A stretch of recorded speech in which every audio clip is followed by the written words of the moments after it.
Hey, you guys, welcome back to the Forming Women podcast. We are so excited to keep this conversation going. Mm-hmm. I've been having a blast chatting with you about almost anything and everything in the aspects of formation and the hard parts about it, the good parts about it, the healing parts about it. But I think we want to kind of just go a few more minutes on what we ended with, and then we can kind of transition of like fullness of heart. There's so much to say there of like, that is the antidote. That is the medicine. That is the thing that gets us, that Jesus asks of us. Yeah. He wants us. There's so many other temptations when life comes at you. And as you're trying to mature with Jesus, there's so many different temptations, and it can be from anything, to retreat, to be anxious, to push in, to admesh, all these things. But no, God says, I want you to be differentiated with a full heart that's full of joy, that's full of wonder, that's full of peace, that's full of love.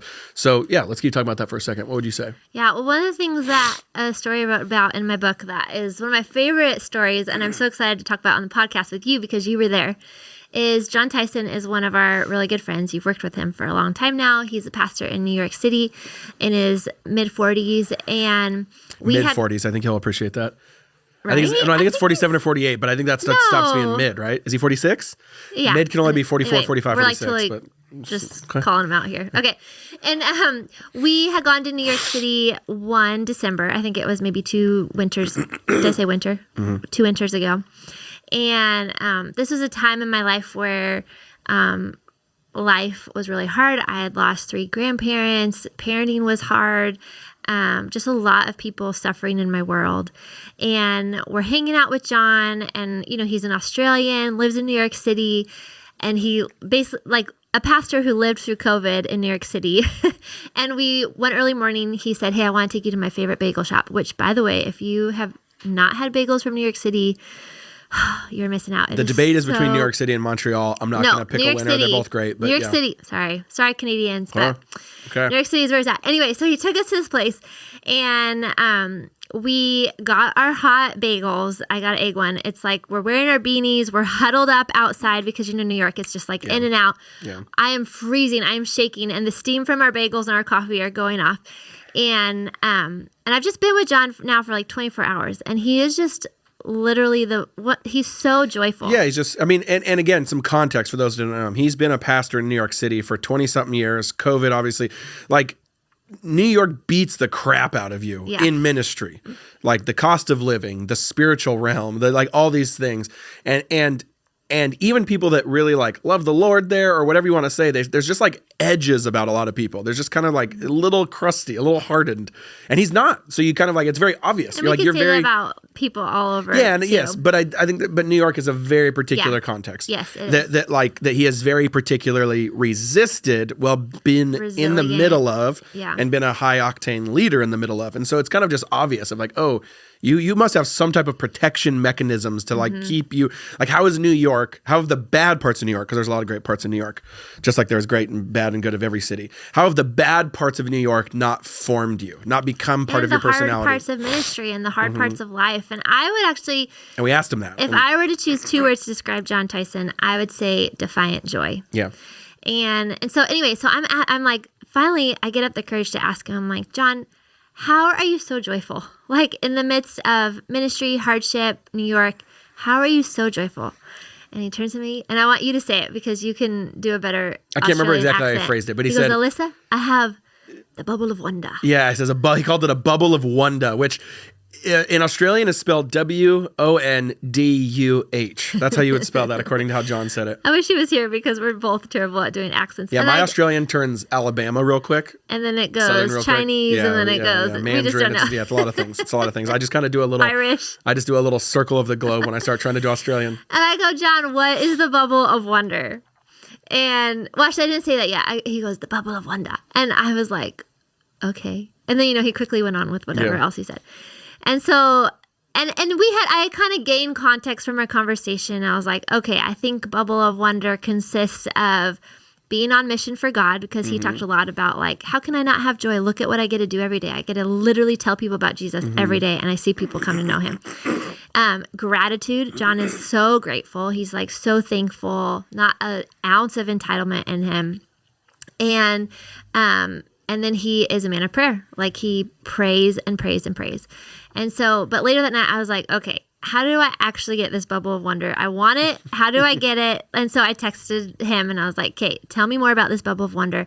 From what I'm hearing from you, you have to be on mission. You have to be a person of prayer and you have to be grateful. But is there anything else that I'm missing in order to just walk towards being a person of joy, which is really interesting because my middle name is Joy. We named our oldest daughter with the middle name Joy. And it's one of those things where I feel like I am a joyful person, but it's something I really have to fight for because a lot of the times I struggle with anxiety and just sadness. And so it's like a gift, but it's also something that I really have to constantly be seeking Jesus for. And so, and I asked him, and he just sent back, and if you know him, it's like, New York fashion, like one-liners. And he was like, deep contemplation on God's goodness. And so these 4 things, and I wanted to talk about this in the podcast because I'm like, gosh, how different would our lives be if we were people who lived on mission for God, that life is not about us, it's not about our comfort, it's not about our ease. We are made for so much more. We are part of the family of God to bring the kingdom of God, to be people of prayer. Talk about like not anxious. Like when we pour out our hearts to God, when we surrender to Him, when we seek Him, when we ask Him, when we are people that are grateful, that no matter what life looks like, no matter what expectations don't come to be, what disappointments we are living with, if we can still be grateful. And then this key, I think, too, is a deep contemplation of God's goodness. And I think that's a lot of what we've been talking about is taking time, but actually taking time to think and meditate on the goodness of God. And that may be a really hard practice for some of us because we have come to a place where we don't believe God is good. And it can be a very simple practice too, where it's like instead of pulling out our phone in the grocery line or at a stoplight, we just take a moment and think about the goodness of God and who He is and who He's been and His faithfulness to us. So this is deep contemplation. And one of the things also that I'll just add about John is he's really giving me language too of being people of delight, of being people like the Christian. I mean, we've talked a lot about this podcast of like, what do you do when expectations are not what you thought, when there's anxiety, when there's grief, when there's disappointment. It can feel kind of like a heavy, like, wow, life can be really heavy. But the walk with God, it's not just sorrow, it's also joy. And they go hand in hand. And we are people of great delight because we have God. God is a God of great delight. He looks at you with delight. He sings over you. And one of the things that I remember he said in one of his sermons was, I sit with the Lord until I am full of His delight. And that may be prayer, worship, all the things, but it also could be like reading really good literature, reading poetry, reading... Smoking a cigar. Like sitting in a garden, like really finding these ways to also delight in our life. Yeah. No, I think it's super important. I think that, let's just talk about that one first for a second, is I think the goodness, how'd you phrase it again? The deep contemplation on the goodness of God. Deep contemplation on the goodness of God. John does this. This is one of my favorite things about being around him is it's hard to not be around him for a short period of time before he starts just like vocalizing like, oh man, I was just like an immigrant kid, 17 years old, and I just had a dream and I went to America and look what God's done. Like, and he's saying, and it is like, it's like, but it's like, dude, that was like 30 years ago now at this point. But he just tells that story so much, not just that one specific one, but all of that. Like, man, I was just working in a butcher shop at 16, and then 18, I lived in America and on a dream and like kind of this like empty pockets, full horizon, full heart, kind of Friday Night Lights vibe. And it's like, but that constantly telling that story does like it's like kind of like a warm kindle to your heart. It like really like keeps it warm, keeps it soft. And I feel like I do the same thing, meaning it's so easy, and I think all of us should do it. It's so easy for us to just be stuck in the stresses of today. Yeah. And forget, like, one of the most fascinating things about just technically speaking of the Old Testament, the most common command is remember, which the inverse of that is do not forget, right? Like do not forget. I find that interesting. That's a couple hundred times in the Old Testament. That's the most frequent command. It's not worship me. It's not honor me. All these things are important. It's not one of the 10 commandments. All those things are important. The literal most frequent command is remember, do not forget. Yeah. And I think that's just because that's like God wired us that way, that we do our best when we're not forgetting and we do our worst when we're forgetting. Yeah. Just who he is, what he's done, where he's taken us from.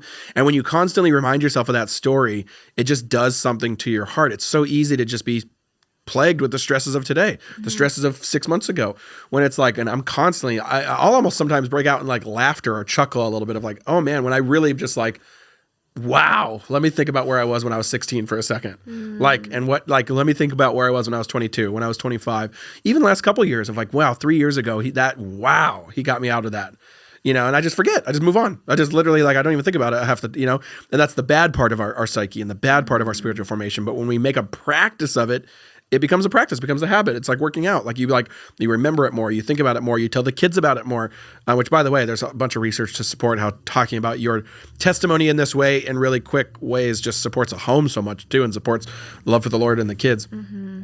But that is how you do that, is you constantly remind yourself out loud of where you've come from, and remember how bad it was, remember how serious it was, remember how far away it was.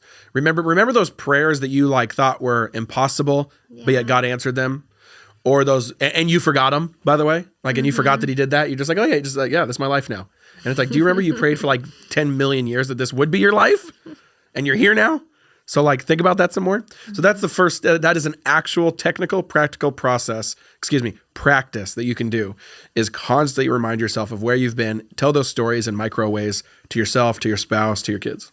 I think the beautiful thing too, if you've ever talked to anyone who's gone through a lot of suffering, is I would never, in my moments of suffering, ever choose to do that again. Totally. I would never have chosen for that to be the case. And often I don't think God chooses those things. I think we live in a world that's full of sin with a real enemy. But anyone who is a person of faith that has walked through suffering will say, but I would never exchange the intimacy I had with the Lord through that suffering. And I think that is such a beautiful picture of exactly what we're talking about, of it's not about the outcomes, but it's about who we become through it. And that it's not about survival, but it's about intimacy with the Lord. And that in our darkest moments is when the Lord is so near and so close, and will meet you and will see you through. And so I think continually remembering that before the Lord, of Lord, even if it didn't turn out the way I wanted, even if you didn't answer that prayer the way I thought I would pray. And it's funny, one of my friends, when I was in my 20s single, there's some country song about thank God for the unanswered prayers. Because some of those prayers, I'm like, Lord, thank you that you didn't answer that one, because I'm really glad I'm not married to that person, or, whatever it may be. But just really reflecting on who God has been to you and how close. And I think there's a study, and I don't remember it. I'm not like Jeff, where I have a photographic memory, which I pray for. I'm like, that would be so amazing. But my mentor Tammy had said this, and maybe you know it, of how a negative thought, it takes 2 seconds to remember it. And it's so easy to remember it, to keep bringing it up, to get it, what's that word, to get it plastered onto your mind. I'm obviously not scientific in any way, so I have no scientific. I'm not going to help you. I just want to hear you try to fumble through this, but keep going. I'm tracking. But to remember a positive thought or a positive emotion takes it's I don't know, 6 times the amount of time. More like memory rather than it's thought. Memory. But it's memory. Remembering a positive thought versus memory before remembering a negative thought. But Thank you. That's memory. Yeah. And so she was talking about, when I met with her in January, of how she's starting to practice, and this was specific to marriage, but you could do this anytime, that when there is a positive memory, she will sit and think about it for 20 seconds. Just let it sit, let it simmer, so that then as she moves forward in life, she goes back to that memory. She remembers it. Yeah. But if we don't do that, we don't remember those positive memories. We only remember the negative ones that are really easy to grasp, because our brains naturally go to that. They naturally want to hold on to those.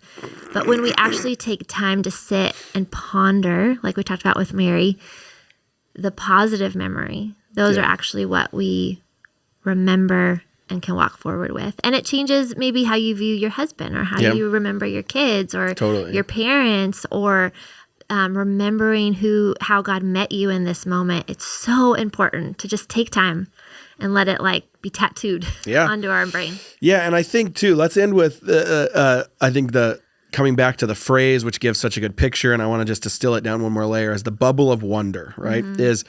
What is a bubble? What's the actual picture? Like, a bubble is like it's an unpierceable layer between you and something else. Now, of course, like a soap bubble is, of course, very pierceable, but you know what I mean? It's a barrier, it's a layer, but it's an unpenetrable layer that protects you from something on the outside of it. And that's truly what that is. It's like keeping wonder and gratitude and and joy at the center is just keeping a part of you at the center of you, like untainted by like the world and the frailties and the anxiousness and the difficulties. And Jesus had that, meaning that's not saying that your life is like you're not being honest with how your life is actually panning out, but it's meaning there is a center about you that is just between you and the Lord and that no one can touch, including Satan. Yeah. Like no one can touch that. Satan cannot touch that. That's by the way, why I think it says in Ephesians that you're seated at the right hand of God, not seated here. You're seated in the heavenly places, not the earthly places. And I think that's the reason for that is because Satan has no access and ability to thwart you seated in the heavenly places. So the truest thing about you is an anchoring in an identity and a center that is not even here on the earthly kingdom. It is in the heavenly places. And Satan cannot touch that. Death cannot touch that.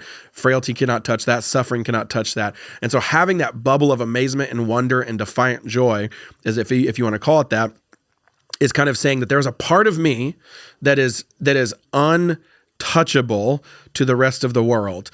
That's not, and usually we mix that up. Usually we make the parts that should be touched, the parts that we should give access to, the vulnerability and the honesty and the truth.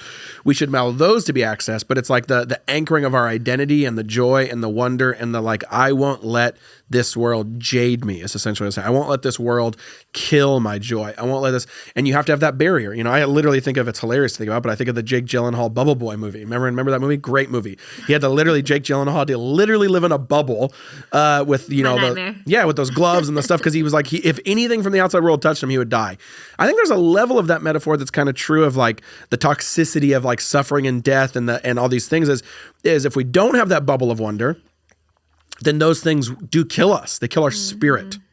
They kill our spirit. They kill our joy. They kill our anchoring. And that's also another picture of differentiation, is that you have to have something that outside stuff can't penetrate and can't jeopardize and can't thwart and can't defeat. That I can hold this as an anchor that is unpenetrable, and it's the joy, the amazement, the wonder, and I think that's super super critical. So with that, would you give maybe a final thought, final wrap up on what you think for this one, or what you would want to leave them with? Well, when you talk about the bubble of wonder, I've never actually thought about the actual bubble, so I love that you pulled that part out. It's the bubble. It's the actual word. What do you think about that? I was thinking more of the wonder and the joy, and I'm like, how do I get to it? All I think about is the bubble. But I'm sure so many of you have heard the phrase of having tough skin but a soft heart. And I think that really is key of like, when we talk about... A lot of people got tough heart, soft skin. Yes. And I think as we get older and as we go through life, it can be easy to have tough skin and a tough heart. Yeah. But God's heart for you is that you would have tough skin. So just exactly what you were talking about with like the bubble of wonder, that no matter what misunderstanding someone has of you, the betrayal, the rejection, what they think of you that isn't true, what suffering happens, what pain, you can still have this like girdiness, like this sturdiness of soul that I'm not saying it won't be touched necessarily, because I feel like we're human, but like in the Psalms it says, God, you are my rock and refuge, I will not be shaken. That our souls will not be shaken because we are like protected with the delight and goodness and faithfulness of God. But that we continue, the heart is that we continue to have soft hearts. I think that is my biggest prayer is, Lord, I want to continue to have a soft heart, that even through the hardness of life and the trials, that my heart remains really soft. It is teachable. It is moldable. It is repentant, that it can take criticism, that I can love with fierceness of other people and not feel like I have to protect my heart. Because I think a lot of times when we go through hard times and life is not what we think, we feel like we have to just, then I have to protect it. Yeah. I can't have joy. I can't hope. I don't want to have desires. I can't trust people. I can't open myself to people, like what you're talking about. Like I can't be vulnerable. I can't let someone actually know what's really going on there. I just have to like put a wall up. And I think that's the opposite of the bubble of wonder, of we can be totally protected in the Lord and know who we are in him, no matter what someone else thinks of us or says about us or our life turns out. But we continue to have this softness. And I think that when I think about the mentors in my life and the people that I really look up to and who I want to emulate, so to speak, it's not the people that have amazing resumes, although a lot of them have done really awesome stuff. Mm-hmm. It's not the people that have just like get at it, 5 steps, like they're just telling me how to get things done, fix it. And it's not the people that are grouchy and just kind of like not personable. Yeah. It is the people that when you are in their presence, there is this gentleness. It's like they have all the time in the world. They are not in a hurry. They listen, they empathize, they validate, and they point me to Jesus.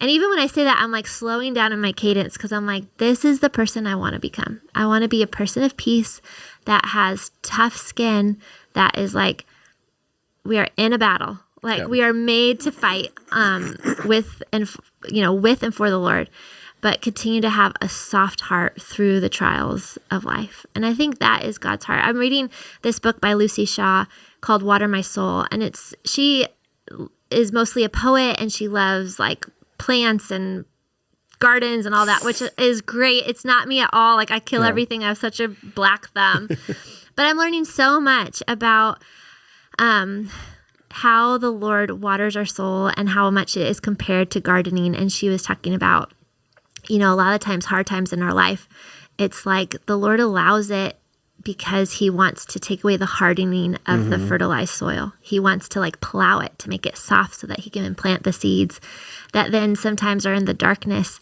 that eventually will bring fruit and a harvest. And so allowing the Lord, I just keep thinking of that, like, Lord, I want to have a soft soil of a soul. Yeah. Like I just want you to be able to plant what you want to plant. I don't want any weeds. I don't want any bitterness, any resentment. I want to be a person that is so soft-hearted to whatever you want to do in me. Yeah. Amen. I mean, I think that's a great word to end on. So I hope that's an encouragement to you as you think about that this week, process in that, sit in that. And I hope as this, journey's gone along, we're 4 episodes in now, that it's really given you new ways to kind of see yourself throughout the day, talk to Jesus throughout the day, and become like him. So we love you and we'll see you next week.